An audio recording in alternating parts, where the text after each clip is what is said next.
Welcome. This is going to be a hopefully brief video on MagicEF. It is not an instruction of how to set up, by the way. There is a separate video for that. So if you need to know how to set it up, this ain't it. This is more to talk about what does it do, why does it exist, and what problems it solves, and why I wanted to open source it. So a lot of the time, at least in my experience, a lot of companies consider database first legacy.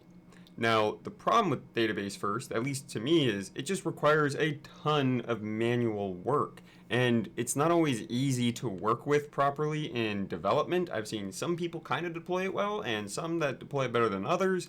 But personally, I just want to write an SQL script, create a table, and then just work with it. That's it. That's all I want to do. Then I want to edit it. I want to change it. I just want it to be lightning fast while I'm in development. I don't want to waste time. I'm a full stack developer. There's a million things that I need to be doing. Now, again, this isn't for all scenarios though. If you're using SQLite, I 1000% prefer using code first.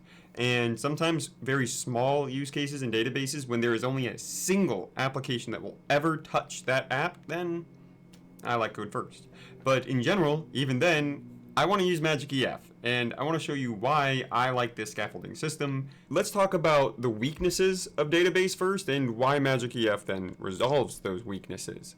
So a lot of issues that people have with database first scaffolding is that it overwrites what you work on. I mean, that is a huge major downside, first of all. Nobody likes that.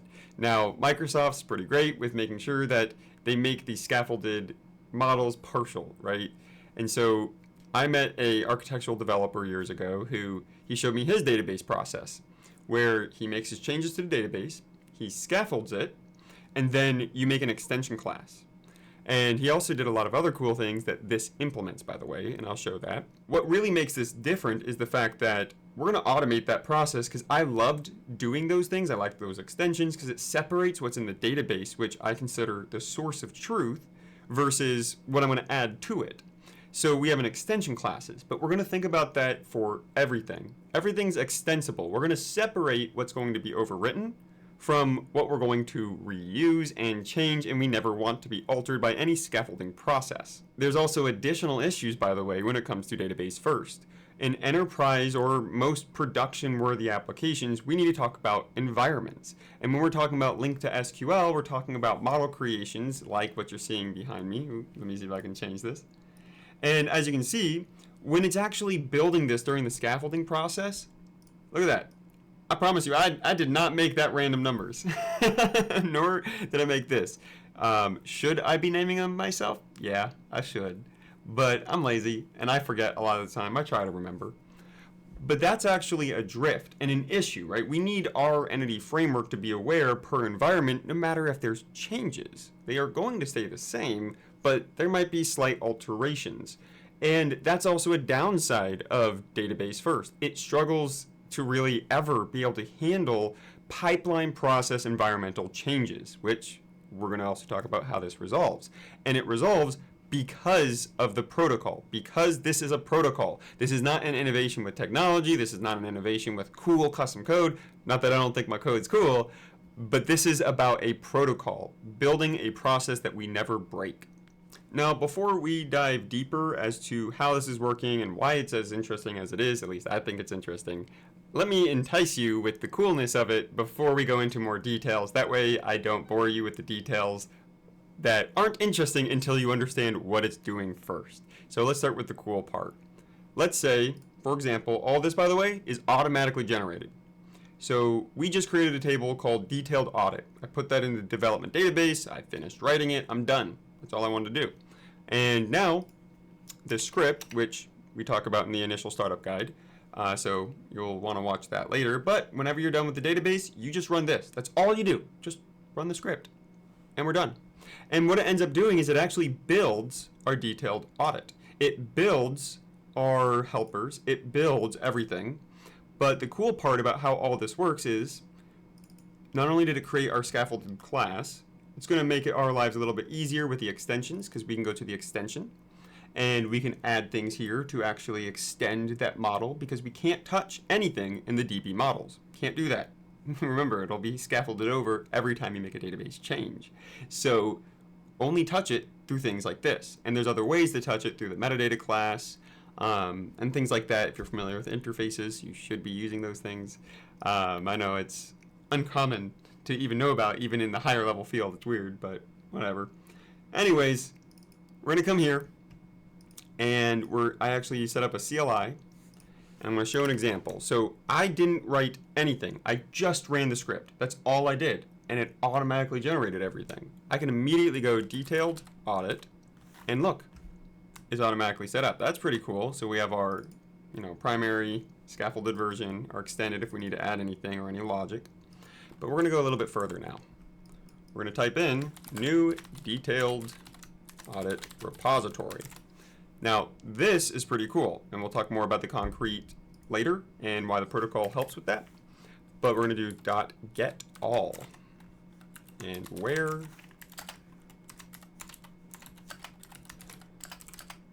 and, right, good new, because I know that one's a good. And look at that, without any additional coding, any changes at all, right? It automatically built this, and it's returning to me the iQueryable with link to SQL. All of it set up on your behalf, doing nothing additional. We can also do cool things like .get by ID. So we can just put in the ID here. So that's pretty cool. It returns a single one. And there's also some cool abilities too that I implemented in, which there might be more later. We can do a lazy load, because the context is broken when we do a get by ID after a first or default occurs, right? So this will actually post DB context lazy load, because again, this whole system was built up to immediately integrate into your system. So we can now say, well, I want to pick the virtual class here of, I'm trying to remember what the virtual class is. Probably this one. And now we can lazy load it, and then later I can actually go and test that associated table, and we'd be able to read and use stuff from it because it was loaded. Pretty darn cool. It's meant to make your life a lot easier. There's a lot more cool abilities with it. You can actually see within here, we have different ones with context override if you want to do joins. We have ones that will actually take out the new context. That way it makes your life easier so you don't have to do the using if you don't want. Or, by the way, I also set it up that if you do want to use the using, so we're going to do using and var db context equals new db helper dot get my db context. And you can see too, I made it so it automatically picks what you chose for your db context name. Now you can edit this later if you want, but that will actually set it up. So now we have our db context. Look at that. It just sets everything up for you. That's the cool part about this. It's meant to just make the development process a complete breeze. Develop, test, and when you're done, you're done. You don't have to do everything else. Now, this will also be assisting with the pipeline process. If I can actually use the script that I showed, if you have a Azure pipeline or whatever AWS's version is, or your own pipeline process, this entire thing is set up so you can run this scaffolding in each environment as it goes through each environment. And the reason that's so important here is it's going to change the parts that matter for you without ever touching the stuff it's not supposed to. This resolves a very large issue with database first, because when we go between different environments, as I showed before, we might have different index names or things might have a little bit of drift, but that's okay. We can capture that, we can write it, and it should still work. And if it fails, it failed because it's protecting you, and it's going to give you the proper errors to fix that and resolve those issues. I might have examples in the future of how I, with my company, am using my MagicEF alongside scaffolding in real time in a pipeline process. I have mine for my development, QA, and production environment. I know I should have more, but I do what I do. It's not meant to be some super fancy extensions. It's not really an extension. It's just a pair with the scaffolding that already exists. It's meant to enforce protocol and make your life easier. I want to talk about next, by the way, the concrete and why that part of the protocol is really helpful. So for the detailed audit repository right over here, first of all, the get by ID, it automatically scaffolded it based off the data annotations from the CS files that were scaffolded. and it creates a strict typed version that then passes it in through a more dynamic method that the back end of how this is written actually works. And that's how it handles the get by ID. Now, the get all and everything like that, and you can see the way that it's connecting and that it built it for you with, the setup repositories and interface and everything. There's some cool things that we can actually do here. So when I do a public void update, right, and then we're going to do DB context because it's all set up for you, by the way. So by default, we can actually put an override on it because what I didn't show earlier, we were able to do that. We can actually just go here and .update. And you can pass things in and it's going to update for you. And it does a lot of smart logic for it as well to make sure is the state attached and to attach it for you. I personally don't like that, if it's not attached, then it blows up, though you might want to disable that yourself if you don't like that. I just noticed my head was in the way. Not everybody likes that. That is a you decision. You can change this if you want because it will never override it again because it recognizes the file already exists. So it only creates it the first time. So if you don't want to reattach it, that's up to you. I don't like that, though I do know there's dangers to that. So please make that decision on your own. And just briefly, when I was showing, because there's already an update, we can put an override on the update, right? So I do this a lot of the time with the add. And the reason I like doing that personally is I'll enforce certain protocols, like you can't do this if these things happen, or if a developer passes something in that it's not supposed to, I'll be really strict with how I do it. I really try to enforce certain rules because I forget things, you forget things. Our junior developers usually know nothing about your protocols, so enforce best practices. But it's more than just overrides here. We can write cool stuff like, get the most recent flags on these criteria. You just write whatever method you want, and then you can immediately go here and just dot whatever the method you made, and it's a great way to centralize your repositories to the tables and their subject and what they do. It's a fantastic way to centralize this information and make it easier and better practices. So the concrete is just a really helpful tool. Now, I do suggest whenever you add anything, for example, public string message, I don't know. I feel like there's already a message here, but do remember that when you're actually doing anything here, especially in this scenario, because it's partial, it does think it's connected to the original scaffolded version. So just be sure that whenever you add something like this, because this would cause the actual system to fail when it tries to read it, because it's going to try to read from the database message. Well, just make sure you add not mapped. That way it doesn't get confused in the system. So just to remember that, keep that in mind. And you can see that it's automatically attached for you in the metadata. So if you need to do anything metadata related, if you're not familiar with that, you're probably not going to use it. Don't worry about it. But it's just a great, fantastic system. You can see that the way it scaffolded it too, it set up the interfaces. Anything that it generated, right? These interfaces, the metadata, the extensions, the DB helpers, it will never rewrite any of it. Ever. It will never overwrite. If the file exists, it won't do it again. That is critical because I want you to be able to edit it the way that you want. It's just about the initial setup. Be careful though. I don't know if I discussed it earlier, but anything that DB models, that will always be overwritten through the scaffolding process, and so will the read-only DB context. So don't put anything in there that you want to keep. And just a quick note too, I go over this in the initial setup, but the get connections, got to put your own connection. I'm not doing that. I don't know what you want. That's up to you. So make sure you write that accordingly. But now that I showed you kind of the abilities, hopefully that's cool to you because that's really cool to me. This automated the process because the architectural developer who showed me this protocol originally that I really liked is, you treat the separation of what you don't touch and what's scaffolded versus what is extensible.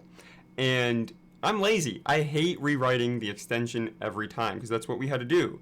His system was based off of you scaffold it, then you make your extension class, your metadata, interface class, you just create everything around it. Then you have to go into the concrete class, you got to create that, and you have to manually create this part. And that was fine. The way he did it was fantastic. But I'm lazy, and I want it automated. I knew it could be automated, so I wanted to automate it. And I also wanted to expand some of the cooler systems that he made. Like, that architect was really cool, and, I really love the idea of how he just set up the repositories that just have the add range, update range, delete and delete range, and how I can call get all, right? I loved it. And not only did I automated it and I ended up refining certain parts in the ways that I prefer, but cool things I got to add too is the lazy loading, and the lazy loading, as you can see, it calls your context. That's why it's generated here. That's also why it's not a separate extensible library, because there's some really cool link to SQL stuff I want to add, but that's going to be a separate library. That's not going to be in MagicEF. But I also really liked the fact that when I made this, I ended up adding things like get all no or the all no tracking, and it just adds that for me. It's little stuff, and being able to pass in the override is stuff that I also just really wanted over time. The out was something that was really nice as well. As I got lazier at coding, I wanted to be lazier. So it was a really cool idea. I just wanted it to be faster. I wanted it to be automated. And part of the system too was taking this protocol, but the most important part was making it so it resolves the issues of database first when it comes to environments. The fact that we can safely run EF or MagicEF within a pipeline of environment means we now have a really great system that can automatically translate between different databases, or not databases, but between different environments. It simplifies the process. It stops things from going through when it really shouldn't. And there's other things that it actually does in the pipeline process that I'll go through in a different video, most likely, on how to utilize it in a pipeline process, that it just resolved all my issues. It made my life so much easier. It really did. I can't tell you how revolutionary this has been for me in making my life so much easier. When I work with the database and then I can just scaffold it out and it's done, oh my god, this makes my life 1,000 times easier. Once it's set up, it's really cool that I can just, I always have my CLI up, I run this to update it, everything's updated, and then I can immediately start using the, everything that goes with it. The models, the repositories, it creates the extensions and files, it handles pipeline processes. All of it is what makes this so powerful, and it's why I'm really happy with it and why I use it for my personal company. So, I don't know. If you think it's cool, I'm glad. I wanted to share, and hopefully you like it.